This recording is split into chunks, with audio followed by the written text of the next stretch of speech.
ভাবে সূক্ষ্মভাবে চিকিৎসা বিজ্ঞানের মৌলিক বিষয়গুলো তারা গোপন করেন। আমরা এই বিষয়ে আর বেশি কথা বলবো না, শুধু এটুকু জেনে রাখুন, দেহটা কার, সিদ্ধান্ত আপনাকে নিতে হবে। আপনি যদি মনে করেন ওই আধুনিক ডাক্তার, ওই হাসপাতাল, ওই ক্লিনিক, ওই প্রযুক্তি আপনাকে রোগ মুক্ত করার জন্য এসেছে, আপনি বোকার স্বর্গে বসবাস করছেন। কারণ চিকিৎসা বিজ্ঞান নিজে এগুলি সমর্থন করে না।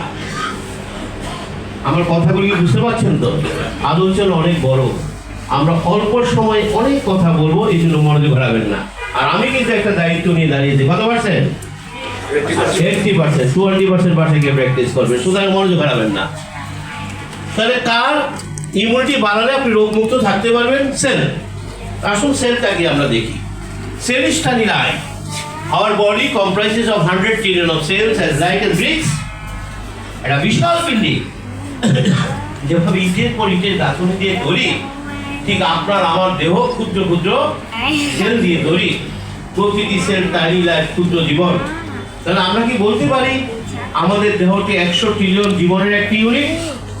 বলে কি ভুল হবে? কথা বলবেন? তাহলে আমার হার্ট কি দিয়ে তৈরি? কথা বলেন। কিডনি কি দিয়ে তৈরি? লিভার কি দিয়ে তৈরি? Everything complete.